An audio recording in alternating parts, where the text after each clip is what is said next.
Subscribe करंतु एबे हम चैनल को और प्रेस करंतु बेल आइकन को जहा द्वारा लेटेस्ट वीडियो रो नोटिफिकेशन आपण मानकु सर्वप्रथम मिलिबो। नमस्कार बंधुगण, ओम नमः शिवाय। आपण मानकु हम चैनल को पुणी थरे गोटे नुआ वीडियो को बहुत बहुत स्वागत। फ्रेंड्स, आज वीडियो रे आमे आपण मानकु कहिबाकु जाउछु आगामी 5 दिन रे आपणकर कुंडली रे हेबा पई जाउछि महापरिवर्तन। आगामी 5, 6, 7, 8 और 9 तारिख रे आपणक जीवन रे बहुत बड़ परिवर्तन आसीबो। आपणकर एही गोटे भूल संपूर्ण जीवन को बदलाई मध्य देबो, तेणु सावधान रुहंतु। आउ सबुटी क्षेत्र रे सावधानता अवलंबन करिवार आवश्यकता मध्य रहिछि। तेणु फ्रेंड्स, एहा सहित आसंतु जानिबा ए समय रे ग्रहंकर स्थिति किपरि रहिबो, ए समय रे केउ केउ जोग बनिबो और तार फल आपणक राशि उपरे किपरि पड़िबो, केउ जिनिस को नै आपणको ए समय रे सावधान रहिबाकू पड़िबो एवं केउ कार्य आपणक पई भाग्यशाली हेबो। फ्रेंड्स, ए समय रे आपणकर लव लाइफ किपरि रहिबो, स्वास्थ्य क्यारियर किपरि रहिबो, ए दिन रे आपणकर पारिवारिक जीवन, आर्थिक स्थिति आउ धन को नै स्थिति किपरि व्यतीत हेबो, ए सबुर महत्वपूर्ण इनफॉरमेशन आमे आपण मानकू देबू। तेणु निजर समय टिके समय बाहर करी वीडियो को आरंभ रु शेष पर्यंत निहाती देखंतु, कारण वीडियो भितरे एपरि किछि महत्वपूर्ण इनफॉरमेशन दिया जाइछि जहाकू जदि आपण माने ध्यानर सह सुनिबे तो निजर जीवन को उपयोग करिवे, तो आपण आपणकर जीवन रे आगकू आसुथुबा सबु असुविधा सबु संकट रु बंची मध्य पारिबे, आउ निजर जीवन को सुंदर सुखमय कुशलपूर्ण बनै मध्य पारिबे। जदि कहिबा तो जो माने हनुमानंकर सच्चा भक्त ए वीडियो को देखुचंती, वीडियो को लाइक करि दियंतु आउ तळे थिबा कमेंट बॉक्स रे सच्चा श्रद्धा भागरे जय हनुमान बोली अवश्य लिखि दियंतु। हनुमान भगवान आपणक जीवनर सब कष्ट को दूर मध्य करिवे। तो आसंतु फ्रेंड्स, जानिबा बहुत ही भल अमूल्य विचारर सहित वीडियो को आरंभ करिबा।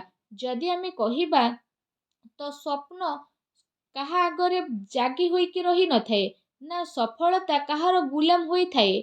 स्वप्न तो तार ही पूरा हो जाई थाए जी शिद्दतर सहित कोशिश करी थाए।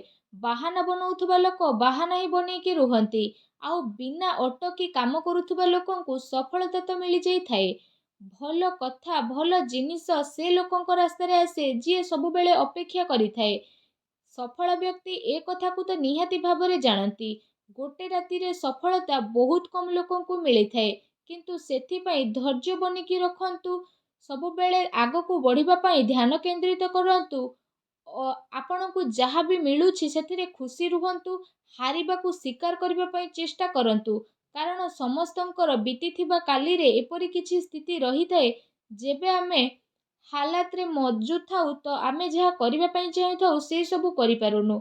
सफलता बाहन एका संगरे हमकु मिली न थाए, सेथिपाई जदि आम पाखरे बाहाना अछि तो सफलता को हमकु भूलिबाकू पड़िबो। आउ जदि आपण सफलता को पाइबा पाई चाहुचंती तो बाहाना बनेबा बंद करि दियंतु। कथाटी बुझी जाइछंती तो वीडियो को लाइक करंतु और तळे थिबा कमेंट बॉक्स रे लिखि दियंतु जय ही श्री कृष्णा। तो फ्रेंड्स, आउ गोटे कथार आपण ध्यान रखंतु, आगो को आसुथुबा ए आगामी 5 दिन रे नकारात्मक ग्रहर प्रभाव कारण आगो को आसुथुबा क्रोध बा राग आपणकर जीवनर नौका को बुड़ाई पारे, आपण को असुविधा रे मध्य पकाई पारे। क्रोध तो एकेला आसी थाए, किंतु निज सहित सबु किछि नेकी मध्य जाए।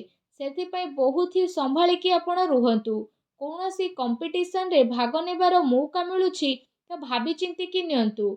ऑफिशियल काम आपणकर बनिबो, ता सहित पेंडिंग कार्य को आपण पूरा करिबारे मध्य सफल नजर आसीबे।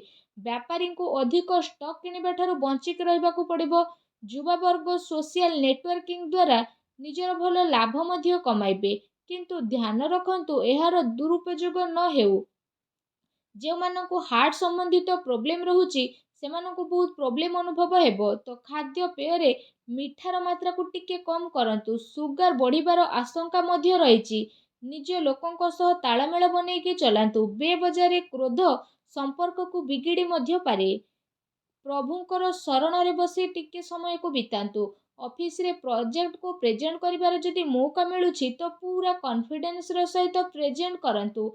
इलेक्ट्रॉनिक सामान रे व्यापार करुथुबा लोकंकु अच्छा खासा लाभ प्राप्ति हेबो।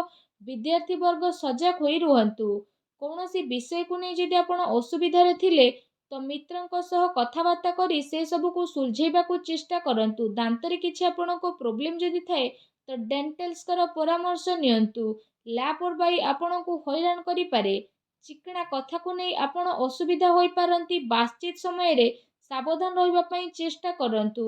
ଗୋଟେ ଜ୍ଞାନ ବିଷୟରେ ଆମେ ଯଦି ଦେବୁ ତ କେହି ଆପଣଙ୍କର କାମରେ ଆସୁ ବା ନ ଆସୁ ଏ କଥାର ଗ୍ୟାରେଣ୍ଟି ନାହିଁ, କିନ୍ତୁ ଆପଣଙ୍କର ପଡ଼ୋଶୀ ଆପଣଙ୍କର କାମରେ ଆସିବେ ଏ କଥାର ବି ଗ୍ୟାରେଣ୍ଟି ନାହିଁ।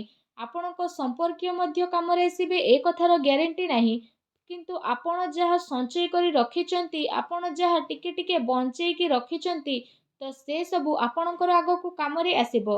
କାରଣ କୁହାଯାଏ ଏମିତି, ଯଦି କିଛି ବଞ୍ଚେଇକି ରଖିବେ ତ ଆଗକୁ ଏହା ଆପଣଙ୍କର ଜମାପୁଞ୍ଜି ହେବ। ତେଣୁ କାହା ଆଗରେ ଆପଣଙ୍କୁ ଆଉ ସମଝୋତା କରିବା ପାଇଁ ପଡ଼ିବ ନାହିଁ। ଆଗକୁ ଆସୁଥିବା ଏ 5 ଦିନରେ ଏ ପ୍ରୟାସକୁ ନିହାତି ଭାବରେ ଆପଣ ଯଦି କରିବେ ତ ଆପଣ ଆପଣଙ୍କର କରଜକୁ କମ୍ ମଧ୍ୟ କରିପାରିବେ।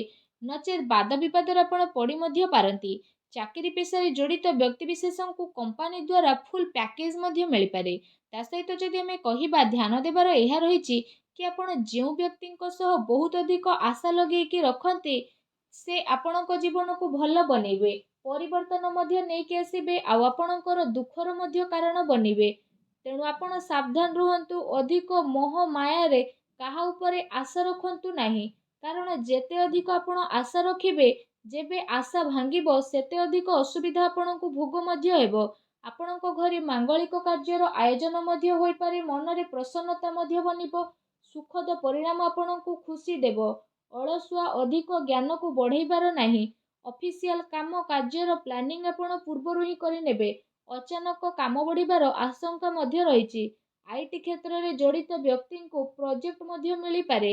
ତା ସହିତ କେବେ କେବେ ଏମିତି ହେବ କି ମଣିଷ ଟିକେ ଧନ କମେଇଲା ପରେ ସମ୍ଭାଳିକି ଚାଲିବାର ରହିଛି। ତାପରେ ଆପଣଙ୍କୁ ଲାଗିବ କି ଆପଣ ପୁରା ଦୁନିଆକୁ ଜିତି ନେଇଛନ୍ତି। ଯଦି ଆପଣଙ୍କ କାର୍ଯ୍ୟରେ ସଫଳ ହେବେ ତ ଆପଣଙ୍କୁ କେହି କୌଣସି କ୍ଷେତ୍ରରେ ଅଟକେଇ ପାରିବେ ନାହିଁ। ଯେହେତୁ ଆମେ ସାଧାରଣ ଇନସାନ ତ କେଉଁ କଥାର ଆମକୁ ଘମଣ୍ଡ ରହିବ। ସବୁ କାର୍ଯ୍ୟକୁ ଭାବି ଚିନ୍ତି ଆମେ କରିବା।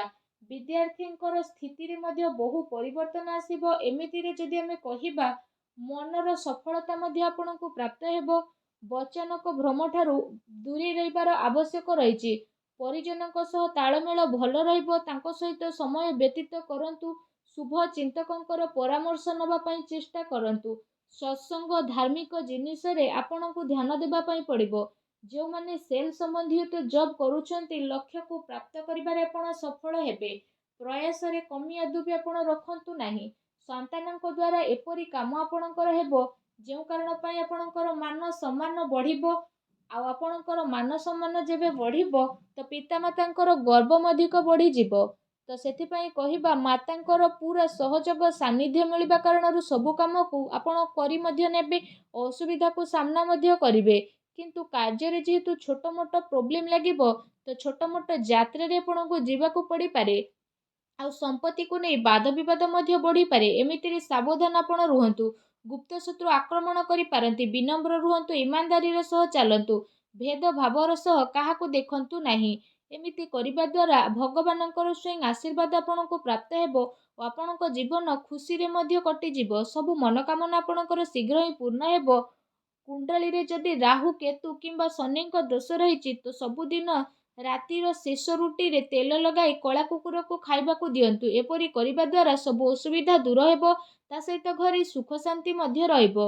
ଯଦି ସମ୍ଭବ ହେଉଛି ସବୁ ଅମାବାସ୍ୟାରେ ଚାଉଳର କ୍ଷୀରି ବନାଇକି ରୁଟିର ଛୋଟ ଛୋଟ ଟୁକରାକୁ ସେ କ୍ଷୀରିରେ ଢାଳିକି ଆପଣ ଗରିବ ଲୋକଙ୍କୁ ଦିଅନ୍ତୁ। ଏପରି କରିବା ଦ୍ୱାରା ସବୁ ନକାରାତ୍ମକ ଶକ୍ତିରୁ ଆପଣଙ୍କୁ ବିନାଶ ମିଳିବ। ଶୁଭ ଫଳ ପ୍ରାପ୍ତି ହେବ।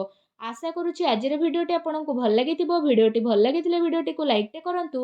ଆଉ ଯଦି ଚ୍ୟାନେଲରେ ନୂଆ ଆସିଛନ୍ତି ତ ଚ୍ୟାନେଲକୁ ବି ସବସ୍କ୍ରାଇବ୍ ମଧ୍ୟ କରନ୍ତୁ। ଧନ୍ୟବାଦ।